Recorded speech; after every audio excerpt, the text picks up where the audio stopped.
ना लाइव।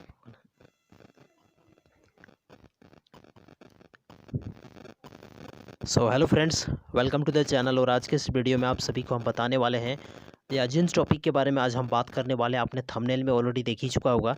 तो चलिए आज के इस वीडियो में हम बात करते हैं कि नेतरहाट नवोदय और ये सैनिक स्कूल में जो होता है सिलेक्शन प्रोसेस क्या है, इसके बारे में बात करेंगे। ठीक है।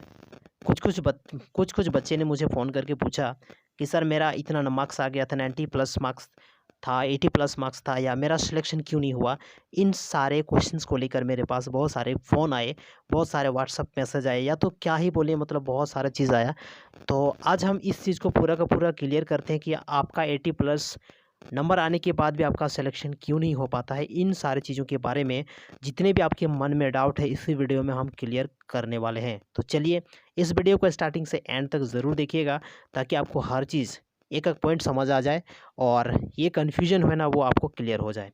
तो चलिए सबसे पहले हम लोग बात करेंगे, जैसे आप मान लेते हैं कि चलिए इसके लिए हम लोग थोड़ा सा ब्लैक बोर्ड वाइट बोर्ड की तरफ चलेंगे। और जैसे ही यहाँ पे मान लेते हैं कि आपका जो है ना वो 95 या 85 नंबर आ गया, 85 प्लस नंबर आपका आ गया है। लेकिन यहाँ पे एक और चीज़ रखा गया है, जैसे आप नेतरहाट नवोदय और सैनिक स्कूल का एग्ज़ाम देते हो तो ये एंट्रेंस एग्ज़ाम है। ठीक है, एंट्रेंस एग्ज़ाम है। एंट्रेंस का मतलब होता है प्रवेश परीक्षा। ठीक है, प्रवेश परीक्षा एंट्रेंस एग्ज़ाम का मतलब होता है प्रवेश परीक्षा। आप मान लीजिए कि यहाँ पे प्रवेश परीक्षा में टोटल जो बच्चे जो अपियर होंगे वो कितने बच्चे अपियर हो सकते हैं। तो इसका यहाँ पे लिमिटेशन नहीं होता है कि इतने बच्चे अपियर हो सकते हैं। मान लेते हैं कि प्रत्येक साल अगर हम 100 सीट का एडमिशन 100 बच्चों का अगर एडमिशन होता है, मान लेते हैं प्रत्येक साल अगर 100 बच्चों का एडमिशन होता है, तो उसमें से जो कैंडिडेट्स जो अप्लाई करते हैं ना, कम से कम 5000 प्लस अप्लाई करते हैं। 5000 प्लस जो कैंडिडेट्स होते हैं ना वो अप्लाई करते हैं।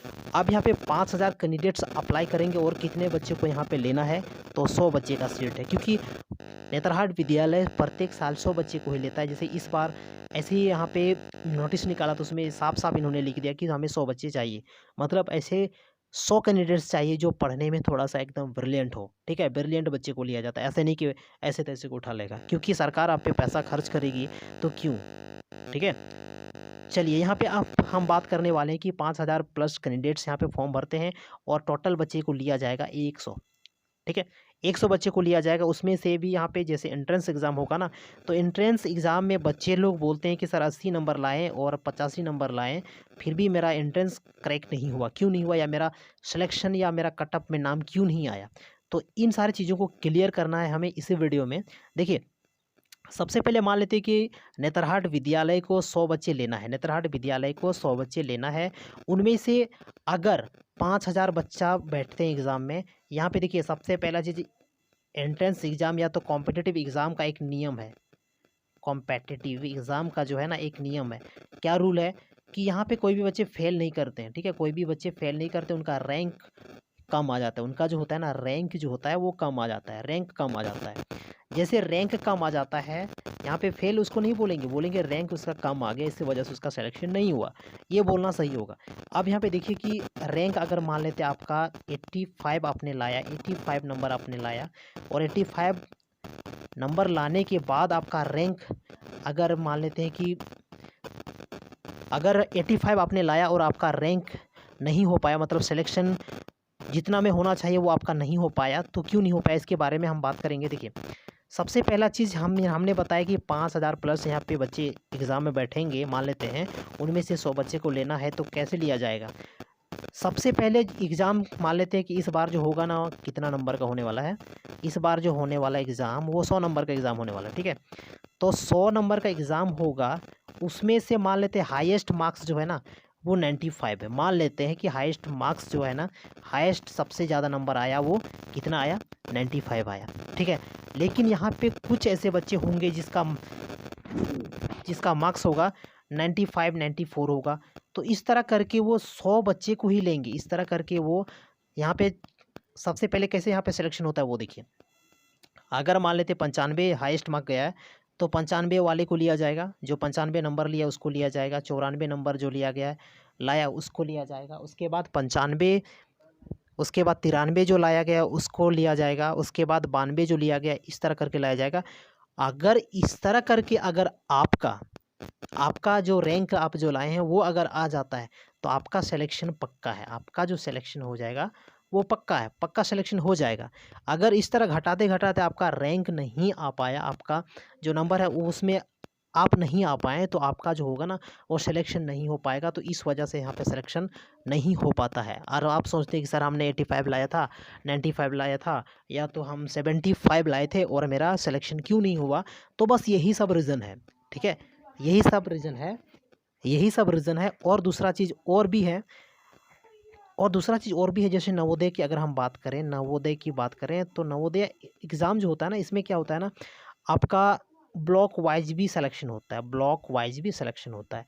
तो कई बार, और ये सारी चीज़ को छोड़ के, इन सारे चीज़ को छोड़ के और एक चीज़ है जिसको हम लोग बोलते हैं आरक्षण, ठीक है, छूट।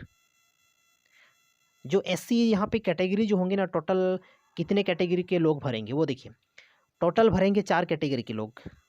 सबसे पहले जनरल, है ना, उसके बाद भरेंगे ओबीसी, उसके बाद भरेंगे एससी, उसके बाद भरेंगे एसटी। तो यहाँ पे जो है ना आरक्षण का नियम लागू होता है, आरक्षण का रूल्स लागू होता है, और इसके अकॉर्डिंग भी आपका सिलेक्शन हो सकता है। कई बार अगर आप जनरल से लाते हैं, जनरल से अगर मान लेते हैं आप आते हैं और जनरल में आपका नंबर नहीं आ पाया, जैसे आप 64 लाए हो, मान लेते 84 लाए हो, फिर भी आप जनरल का जो कट ऑफ होता है थोड़ा हाई जाता है, ओबीसी का उससे कम जाता है, एससी का उससे कम, और एसटी का उससे कम जाता है, ठीक है। तो ये सारी चीज़ों को ध्यान में रखना पड़ेगा आप सबको, तभी आपका यहाँ पे सिलेक्शन हो पाएगा, ठीक है। आरक्षण से रिलेटेड नेक्स्ट क्लास में, यानी नेक्स्ट वीडियो में आपको पूरा का पूरा बताने वाले हैं कि आरक्षण किस तरह या किस हिसाब से आरक्षण का नियम यहाँ पे फॉलो किया जाता है, ठीक है। तो बच्चों मिलते हैं नेक्स्ट वीडियो में। और इस वीडियो को बहुत सारे पेरेंट्स लोग भी देख रहे होंगे, तो मेरे द्वारा बनाए गए क्रैश कोर्स को ज्वाइन जरूर कीजिएगा यदि इस बार आपका बच्चा एग्जाम दे रहा है तब, नहीं तो फिर आप मेरे द्वारा बनाए गए पेड कोर्स को ज्वाइन जरूर कीजिएगा, ठीक है। पेड कोर्स ज्वाइन करने का फ़ायदा क्या है, यहाँ पे जितने भी क्वेश्चन होंगे ना बहुत ही बेटर तरीके से आपको बताया जाएगा, और यहाँ पे आपको ओनली 1050 में आपको पूरा का पूरा 1 ईयर पढ़ाया जाएगा। अब इससे 1 ईयर पढ़ाया, 1 साल पढ़ाया जाएगा, ये 1050 में आपको 1 साल पढ़ाया जाएगा। अब इससे सस्ता एजुकेशन आपको और कहाँ मिलेगा, ठीक है। तो चलिए बच्चों मिलते हैं, और पेरेंट्स अगर आप देख रहे हैं तो आप भी इस वीडियो को लाइक कर दीजिएगा, चैनल को सब्सक्राइब कर दीजिएगा, और अपने उन दोस्तों तक शेयर जरूर कर दीजिएगा जो नेतरहाट का प्रिपरेशन करना चाहते हैं।